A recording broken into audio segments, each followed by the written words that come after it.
good evening and a warm welcome to you and your money. I'm Bryan. This evening we're focusing on the healthcare industry. As we reach the end of the annual healthcare review season, we reflect on the year's challenges, breakthroughs and what lies ahead in this vital sector. And joining me this evening is healthcare expert Clayton Samsudeen. He's Group CEO of Phoenix FSG. And Clayton, once again, always good to have you on the program. Thank you, Bryan. Yeah, well, as we reach the end of the season, Clayton, talk to us. What has happened? I can see you've gone a little grayer since I last had you on the program. I know this is always a very difficult time of the year because not all companies provide you with all the information you need to provide your clients with that information. Good. And that is always the difficulty.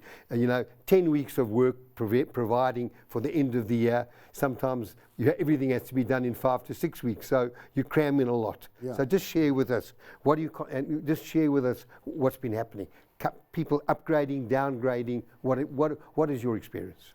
Thank you, Bryan. So absolutely correct. It's been one of, I think, in our world, I think one of the most challenging year-end reviews, typically because of the time in which we've had to consult to all clients. And as you correctly say, if you have one prominent or two prominent schemes in the country that has delayed announcing annual increases, it just complicates matters. And I think what exacerbates that is when you have a few schemes that's increases are above the average within the industry. And so that makes it difficult, particularly on the high end. So to answer your question, Bryan, we've seen quite easily those that are able to downgrade, meaning those that are young and healthy and don't require comprehensive plans. They've really just gone in and bought in at the lowest possible point.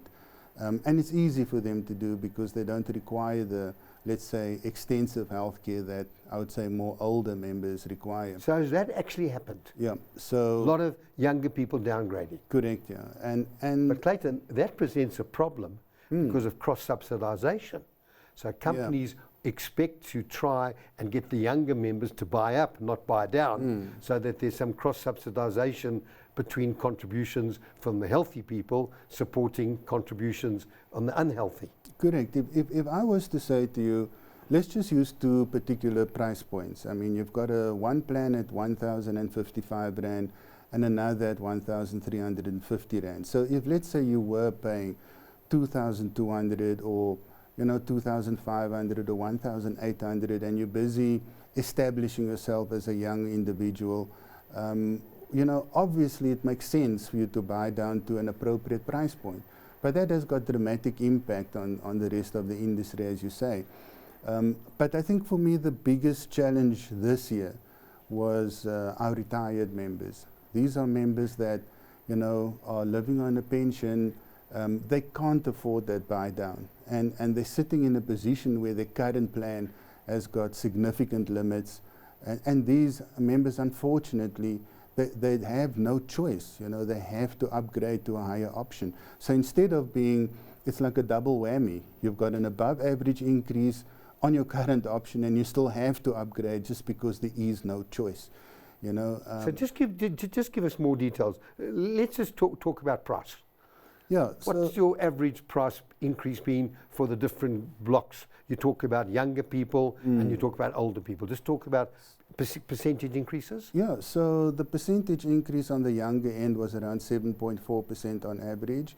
On the higher end, it was anything from 12 to 18%.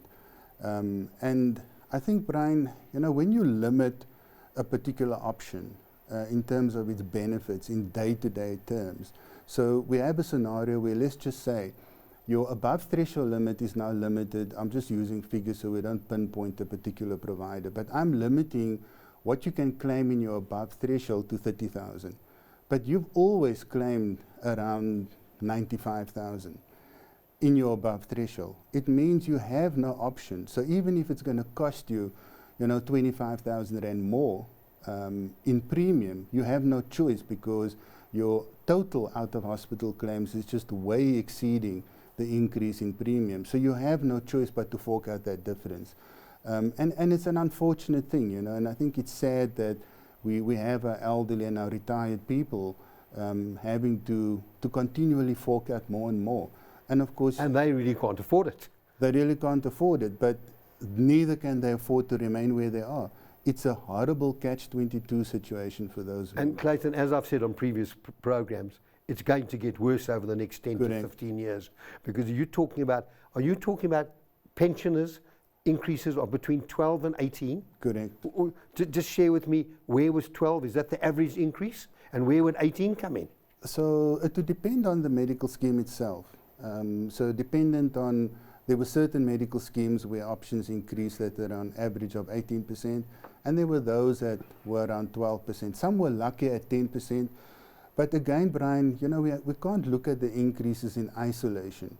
What I've been doing is, when I say to you that the highest point at around 18%, I'm including the increases in co-payments, in deductibles, and the decreasing in benefits on the risk side.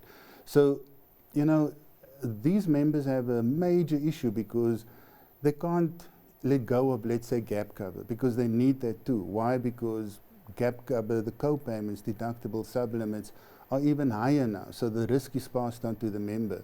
The member can't, you know, say, well, I'll forego my gap cover because I can't afford my medical aid. It's a very tough situation to be in. Clayton, when you talk about underwriting for an individual versus underwriting for a group, so where you've got a group of members ranging from the younger ages to the older ages, what has happened with the groups where the older members are paying that much more but want to downgrade? I mean, you don't actually underwrite every member within a group, or do you do? No, you don't. So let's say the group is more than 10 employees and there's a compulsory definition and an individual joins, and even if they haven't been on medical scheme and they're 55, they won't pay a late joiner penalty, they won't have a 3-month general waiting period or 12 months condition specific. But if an older person, and I think this is, you know, some of the challenges that we need to talk about, you know, for me, you know, somebody that's age 65, that now needs to move from one scheme to the other, but has been on medical aid for all their life. Suddenly when that individual moves, you know, there's now a 3-month general waiting period and a potential 12 months condition specific and that sort of thing. So I'm almost saying, you know, those that were legitimately part of the healthcare system for all the time are being prejudiced, but those that's just joining, that's never been part of the healthcare system, but just because they're joining via a group, those individuals can join without underwriting or even paying a late joiner penalty. And their increases, what sort of, I mean, would it be group increase? No. The premiums are the same either way, but you know, you'll understand that generally the members that are employed, even at 65 or 68, are healthier than those that's unemployed almost at the same age on average. But each one of them would have got rated according to the age, not the overall scheme is going to increase by 7 or 8%. No, yeah, each one is according to the And you made a point about late joiner fee. That's where people, I think, 35 or something that weren't older than 35. If you join a scheme, a company scheme, and now 5 years later you retire, do you end up having to pick, you don't pay that late joiner fee? Yeah. You know, so premiums is one thing, co-payments another. What other challenges have you picked up in this last renewal period? I think the biggest was an affordability issue. You know, I think everyone was looking at, you know, and I think it's just the times that we find ourselves in economically. And like I've been saying with all our reviews, particularly in the corporate sector, you know, we need to, you know, accept the fact that and start to understand that this is it. You know, medical schemes will always increase with higher than inflation. That must be a given. You know, you're going to, you have to recognize that you're going to sit with a 3 to 5% above CPI increase on your medical scheme at the minimum, you know, and that must be a given. So, you know, we can't be singing the same song every year. You've got to realize this is it. You know, if CPI is 5, understand medical aid will increase by around 9 to 10%. And that's where we've got to understand and budget accordingly as best as we possibly can. I've had the same message to corporates, you know, if this is the budgeted, let's say, increase in medical schemes, then you should already prepare in advance, you know, what is your increase in your subsidy towards the medical aid. You can't want to wake up at the end and say, oh, you know what, the subsidy will increase the same with the salary increase. That's not a fair, I would say a benefit and reward system, just looking at the healthcare component. And we've got a bigger picture looming. I mean, NHI, any comments there? Well, you know that I think it was the 15th of May, the President signed off on the NHI bill. We've got, I think, another 4 years to go to establish, that's the target. So by 2028, we would have want to have established the National Health Insurance Fund. And if I go directly to, Dr. Nicholas Crisp, he said it's about another, 2 decades before we see full-blown NHI. So for the immediate, maybe longer-term future, we're stuck with medical schemes, cap cover, and primary healthcare products. And Clayton, for our viewers, what are, I mean, there's a lot of issues, but give me 2 or 3 of the issues that need to be resolved. We get back to that where we started off, Bryan. I think for me, it's the high cost, it's the affordability, it's the out-of-pocket experiences, it's the regulatory bureaucracy that just doesn't seem to come to an end. We need to, resolve the prescribed minimum benefit issue. As a country, we must resolve the low-cost options for people to buy a medical scheme that they can afford. And I would sum it all up as in, universal healthcare. Everyone must have access to quality healthcare. I think that's challenge number 1.